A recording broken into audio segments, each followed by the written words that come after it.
Okay. So I'm opening the meeting May 6th. Yeah, we can discuss the retirement caps for the tobacco licensing stuff. Do you guys want to do this without Ron, or do you want to wait for him to be here? You're here now? How do you want to? I mean, I know he feels strongly about things, so it probably makes sense to make a vote when we're all here. But I'd certainly like to hear more about it. Okay, go ahead. So this, the draft that I had prepared was modeled after the town of Danvers that has much fewer tobacco licenses than the city of Lynn has. We have 135 cap right now. So what Danvers, what exists in Danvers, if a business decides to get out of the tobacco business, which is pretty rare, convenience stores and gas stations that sell tobacco don't usually voluntarily get rid of it, or a place that closes, and it uses the word a retailer that closes the retail business, it would be permanently retired. So the cap could, over time, as businesses close or transition to different businesses, that 135 could be reduced fairly significantly. I know the chairman's concern stated at the last meeting was, what if a convenience store or retailer was taking a month off because of family issues, or just obviously there's a number of local restaurants and some closed for a week or two here or there for family vacations. Oftentimes these stores are family run. Is there a way? Is there a way to protect that license? So if someone had a medical emergency that needed to close down for 2-3 weeks, the city wouldn't be able to claw back that license. The last meeting I brought up that the board might have some discretion to analyze it on a case-by-case basis. The chair and I do agree with him on this point on the tobacco. The tobacco penalties are pretty much set. This is the first offense. This is what your penalty. Second offense is this is your penalty up until eventually a revocation. So it doesn't matter if you have a good excuse or a bad excuse. If you sell to a minor, this is this is what the punishment's going to be. It does not allow someone to come in and try to make you as a health board of health feel bad that you're taking away someone's livelihood. So he expressed some concerns about that avenue. So if someone closed, would that be different than if they sold their business? No, the sale of a business would allow to transfer that license. You wouldn't lose. So it's not that somebody that would have to live forever. Otherwise, that 7-Eleven is not going to be able to sell tobacco. This will be a circumstance where. But I think there was a provision where there's a certain amount of time for it to transfer over. Yeah. 60 days. Yeah. Yeah. And I guess it does sound a little in that Danvers provision. So if you close, like go on vacation for 2 weeks, they revoke your license. Like that seems really draconian. I don't know. This was modeled, and Joyce Redford gave me the Danvers model. I don't know if Danvers has that patent. I see that habit. I would hope that they didn't.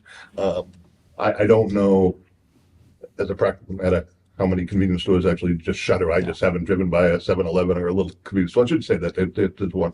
There are some that I see the grates down on Broad Street, and one in particular.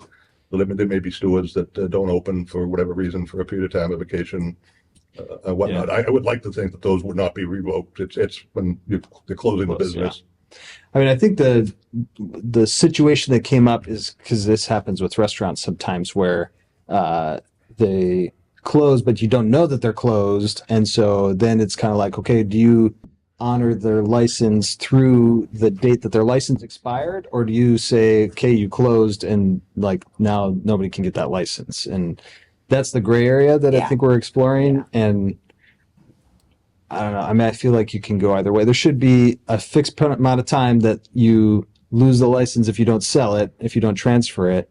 But I feel like there might be space in there too. Like if you close and we don't know that you're closed, you could lose it. So you just got to let us know. And I don't feel strongly either way. If it goes until that license expires, or if you have 60 days from when you last opened, and then you are officially closed. But I think we just want to make it clear so there's no loopholes in there. Could we say something like failure to notify the board of a closure that's going to be longer than 30 days may result in your license being rescinded? Would it be actually be rescinded at that point? Like Be revoked. revoked? Okay, yeah. And you can't get it back. Right, Like permanently revoked. right. Yeah. You know, because I'm thinking of, I think it's Global on the corner of Eastern and Western right there, that gas station. Like, it's very clear that they're closed because they're under renovation. It seems obvious and reasonable if they're going to reopen and want their license back, right? So, like, people should be notifying us, like, hey, we're temporary closing for a renovation. We should, in all honesty, we should, if they're smart, they would call and say, can I put my license on hold and not lose that time that I'm not using it? Right. Okay. Yeah, I mean, I think we want to encourage the communication of what's actually going on in those spaces too, right? Yeah. And that's consistent with what happens on the alcohol license side. If a restaurant closes, they are required to notify the Lynn License Commission that they're closing for whatever reason, remodeling, pending a sale, trying to find a buyer, and the failure to do so could result in discipline. What's different on the license side is that they choose to keep the discretion and decide on a case by case basis. Oh, If interesting. it's something, this is something that we want to give them some additional time. If they come in and say, you know, I thought we had a buyer, it fell through. I'm still actively on the market. There may be convenience stores like that you may come in and say that there's no desire to ever give that license up. It's just a matter that they've decided to close. There's Mickey's Pizza has been closed for a while. I think a lot of people want that open back up. Yeah, right. You know, for various different reasons, businesses do shut down for a period of time, and that doesn't necessarily mean that they have no intent to ever open up again.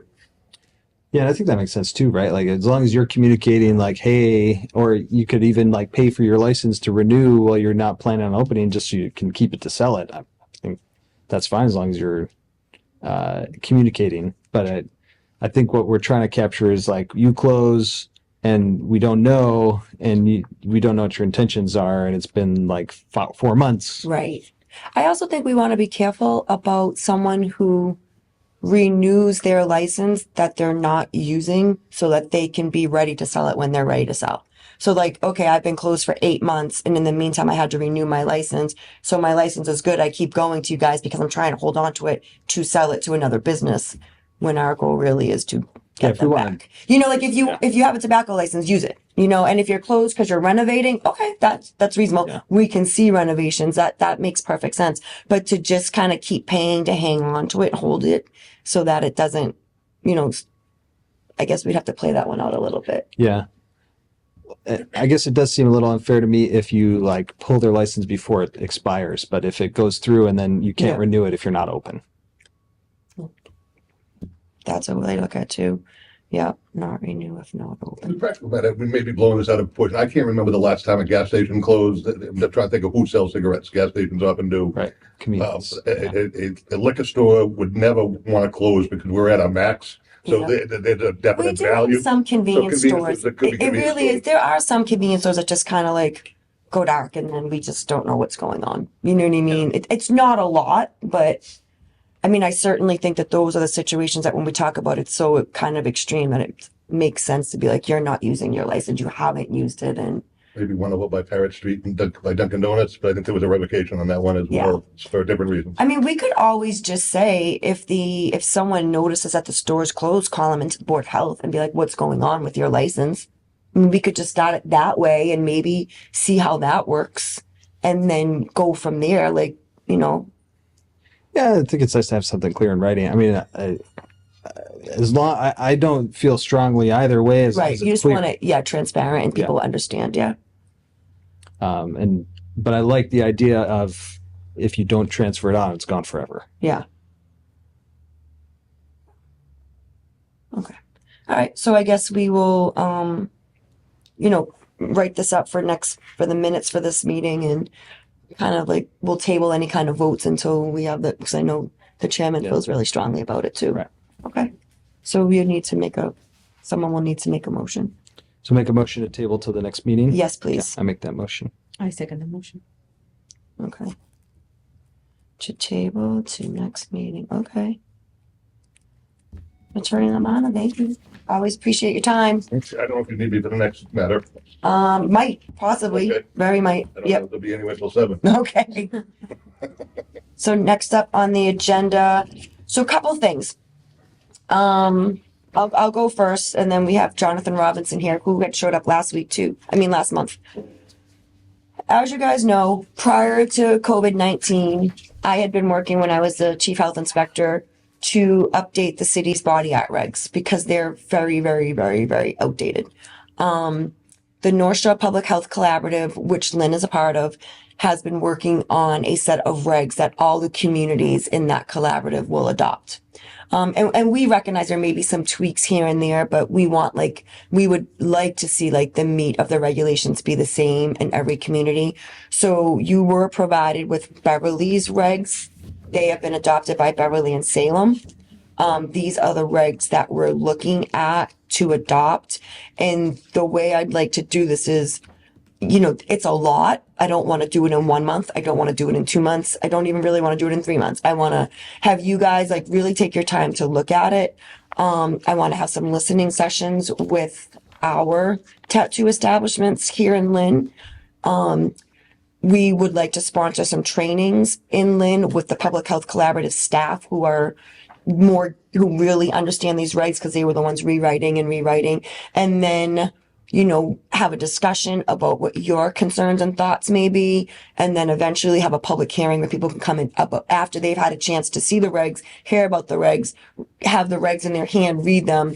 And then we would have a public hearing. So I'm looking at this as being a couple months long process. Like my goal would be to have it done by the end of the year. But I just wanted to kind of start throwing that out there now because as the other communities are starting to adopt it. Jonathan, who is from La Tinta. Yeah. Okay. He was here last month looking to speak to you guys about the Board of Health fees. There was nothing on the agenda at the time. When I put body art regs on this agenda, I was hoping that if you guys were able, you would give him a chance to speak at the meeting. Okay. I just have a few questions. I went on the. Can you just give your name and where you're Yes, from? my name is Jonathan Robinson. I'm from Lynn. And I work at La Tinta Studio right over here on 132 Monroe Street. I just moved here from Washington, so I've only been here since November, and I got my license in February. When I went and got my license, it was $150, and then within a month, it went up to $350. And I've been tattooing 15 years. I've never seen a jump from $150, and that's pretty high because I've tattooed in Massachusetts before. I've tattooed in California. I'm a coast to coast artist. I do conventions and do everything, so I'm very well aware of what the health department does and the fees that they usually ask. This is the highest I've ever seen it for a tattoo license. Do other places have it? Probably. But I've never lived in those other places that have ever had it be so high. You also have a license that a apprentice needs. And I was dying to know what that means to you guys because you don't have a license that costs $200 to clean hotel rooms. If you're touching bodily fluids, which you do when you're doing that kind of stuff, what's the apprentice have to do with paying a license? Especially considering if they're already paying, which that's wrong, but if they're paying the artist to learn, and if they're not paying the artist to learn, then they're working for free. And they're probably having another job. Just seems kind of ridiculous to charge a person who's learning a craft to have a license to learn a craft when it doesn't affect you guys in any way. And they may not make it. So, and not all apprentices, if you don't know, I don't know how much you know about apprentices and what their duties are, but they don't touch machines. They don't touch needles or biohazard or any of that. They clean the tattoo shop and get coffees. So to pay for a license to do that, and most of the time they're sitting down drawing and creating, it just kind of frustrates me to see that. So yeah, those two things there. And I was unable to find anything that says you guys had a meeting to raise the rates from $150 to $350, which is a $200 increase. And I'm sure they're out there. I'm asking for help. Maybe you guys would have somebody who might be willing to just sit down with the community, which would be more than me, and show us how to find that kind of stuff, because I'm not seeing it anywhere that says that you guys made or had a representative from our in our craft to be there to at least hear that it was going to be changed like that. And usually the health department works very closely with the owners of the shops. I used to know them very well because they would come by and we were close. Who did you know from the health department? Not here. Oh. Marty in Santa Rosa, California. Oh, Like, I was like, I said, I just moved here. Got it. It's been a while since I tattooed in Massachusetts. Last time I was in Worcester, but that was like 15 years ago. Yeah, about 15 years ago. I was after 2002, obviously.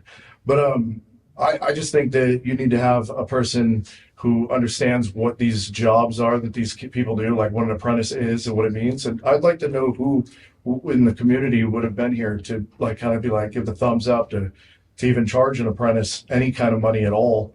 And I'm already a tattooer, so I'm strictly speaking out of the fact that these people are just getting ripped off. And some of them do if they're paying for an apprenticeship. Tattoo schools are a joke because you have too many people and they're not focused and you can't put a bunch of people in. When I apprenticed under 30-year artists. I did it twice in California and in Massachusetts.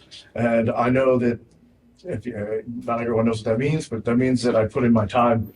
I worked hard to get to where I'm at. And a lot of these guys that are apprentices don't get it handed to them. A lot of these guys it's a little bit like hazing. It's like going back to school and getting hazed a little because we a lot of times teach the person that tattooing is a lifestyle. It's not a job. It's not a 9 to 5. The type of people that we deal with are the people that are a little am I done? Oh, sorry. I saw knock on the door. That was sorry. The people that we deal with are they're on both sides of the law, so to speak, and we don't control that. It's whoever walks in the door, and I've heard stories from both sides, and it's crazy. Like it is. It's just the people that we talk to and work with, and a lot of the tattoos we're doing, them cancer memorial, death dates, all that stuff. When you see the pain that a lot of the community has, you start to realize, hey, the tattooing's a little bit more than just body art and just sitting down and getting a cool piece done, whatever. It affects people on an intimate and a more personal level. I take what I do very serious. I know everybody here does. So my questions, I know I ramble. I'm a little nervous because I've never had to do a board thing. There's nothing to be nervous about. But, Do you want to give me a minute to kind of? yeah. Okay. Yeah, thank you. Okay. All right. I'll ramble if you So want. yes, yes. I was like, maybe the time expired was a good little spot. Yeah. No, So I will tell you, first things first. Okay. You go onto the City of Lynn webpage. You go to the Public Health Department. I'm done. You go to the Board of Health. Mhm. You go to the Board of Health meetings and agendas. Yep. The agendas and the meeting minutes are all posted. You can go on there right now. I've done it. I've went through every one So you- since 2019. So you I haven't found, seen anything that has anything to Okay. do with the phrasing of it. Just so you yeah. So if you looked at the February 4th agenda, it said Board of Health fees. And then if you look in the minutes, it will say that we increased the fees. Okay. So it tells you right then and there. So I think where my mistake was, I put in tattooing and then I put in body art. Yeah. Put in anything that had to do with Yeah. So it said Board of Health fees because it was, regular fees. so it was, so Yeah, because it's buried in a it bunch of wasn't other just ones. your fees that were Yeah. raised. It was all the fees that the Board of Health makes the regulation for. Okay. And every other fee and inspectional services went up that the Board of Health does not oversee. Building permits went up. I understand. So all those fees went up. Our agendas are always posted on our website. They're also posted on the city clerk's website. Okay. Okay, so that's always where you know where the meetings are. Okay. The next question you had was about the apprentices. Okay, these new regulations address apprentices because we want to ensure that apprentices will be able to, when their supervisors say tattoo Mhm. as an apprentice. So an apprentice will be able to put a needle to someone's skin. Right. So just so I don't mean to interrupt. Yeah, it's okay. Just in Washington, what we would do is before a person could ever touch skin, they had to get a license to tattoo. So just like I would have to have a license to put a needle to someone's skin, they would have to. So instead of apprentices paying a $200 fee, because they may not even make it to touching a person with a needle, when they get to that point, that should be the relationship where the mentor should be able to work with the health department. So, say, listen, they should get until you have a chance to look at these regs and the board. That's why we're going to be doing this over like the year period so we can hear what people say. In regards to the body art fees, because these regulations are part of that collaborative that I mentioned, all the communities are looking to adopt the same fees, if not higher. Okay, so when you say Marble all Hi- communities, that just means that because they can get over on another area, they can get over on this area. In other words, I think that it's robbery to raise tattooing license fees to $350 in general. So 350 I was understand was going that up a for your little bit. was that for your practitioner? That's to tattoo. Was that for your License. practitioner or your establishment? The establishment $500, but I Okay. don't own an establishment. Okay. I'm just a practitioner, and it's gonna be $350 now. I just paid $150, but it's $350 now. I think $350 going from $150 to $350 is just that's outrageous. I made $750 last month, so I mean I'm not rolling in the dough. Yeah, over time, I mean, I know Marblehead went up to 750. Marblehead has a lot of tattoo shops. I don't know. I'm just speaking on behalf of the. I'm tattoo just, community. but I'm letting you know. I know. I understand that it may be financially difficult for you, but these are the fees that we've decided need to be assessed based on the work that these regs require. Okay, Do you know what I mean? So there's, I'll read that. yeah, absolutely. We're gonna make these guys available. We're gonna make these available to you based on the review of the establishment, the review of the practitioner's paperwork for bloodborne pathogens, the skin course, all that stuff. Those were fees that came up through the collaborative, and we're like the second. Beverly adopted the fees. Salem does their fees annually. They're not at that place yet, but they've adopted these regs. We were adopting other increases to the fees, so we did it all at once. Yeah. And I do remember the tattoo. There was like specific. She gave us more information on that one because it went up more than some of the other Yes. ones. Yeah. But I don't remember what the reasoning was for it. It was to meet the collaborative so that they were all the same. Yeah. Because I looked at Peabody. Peabody's at $300 right now. Yep. He's at 300. Yeah, just looking up. At Salem, it's $150 if you're just tattooing, $300. Yeah, and they're going up as well. Yeah. And then I gotta go to zoning board, but I just want to speak just real quickly on the apprentice. When the current regs were approved, and I think Lisa, you were at the same meetings, we had 6 or 7 tattoo artists that came to multiple meetings to help us formulate that. Right. You did? Yes. This was back before COVID. Oh, are these shops still open? Yeah. Okay. And will I be able to get all the info on that? I can find it. Like I said, it's Is all. it in the minutes? It's all. Because they were there, so they would. Are you going to let me speak? Sorry, I have ADHD. I know. I do have to Go ahead. So It's- thank you very much. I will see what I can find for you. It's all pre-COVID. Got it. So I've got to find what we had, but I can tell you right now, Hood Inc. Are you in the space that, on Monroe Street, that was, 7 Deadly Sins? That's where Hooding is now. That's not Hood Inc. That's a different one, but it's not, Hood Inc.'s on Boston Street, Hooding's also on Monroe. Yes. Across the street. but it's called Expensive Pain. No, that's not. It's called Hooding. He changed it from Expensive Pain to Hood Inc. Expensive paint's around the corner. Oh, I'm sorry. I'm just. Expensive Pain is where Deadly Sins was. Yes. Yeah. But they're not. It says Hooding. So I mean, I guess. Okay. I'm familiar with it being that. Then down the street he has a tattoo school. But so I don't really. That I don't know about. So Hood Inc., Boston Street Tattoo, Julie Moon Studios, 7 Deadly Sins. Okay, cool. Oh yeah. I'll talk to you. Yeah.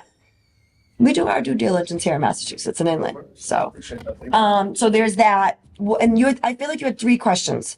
No, I think you answered everything. Okay. I'll look at the regs. You've Yeah. been amazing. I Yeah. And appreciate guys before you letting me leave, talk. one of the staff can show you on the website love that. where to go for our stuff. Thank So you. it's there. And thank you guys. And I have your email, so I will see what I can find for you.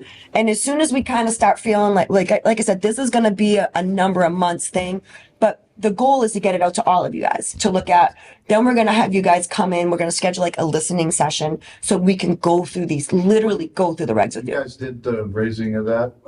Did you post that publicly or was it just in the minutes? It was on the agenda, which Just is the minutes. posted. Okay. Yeah, the It's not agenda like- is always a public, you have to post a public meeting. No, I mean, I'm just curious as to like, when the decision was made to raise all the rates and everything, I'll be able to see that obviously, but was it posted anywhere else, like publicly? I think somebody said to me one time that you guys have to post a certain amount of ways in order to do an increase like that, like a jump. So what, I'm the just way, curious. yeah, the way it works is the Board of Health has to vote.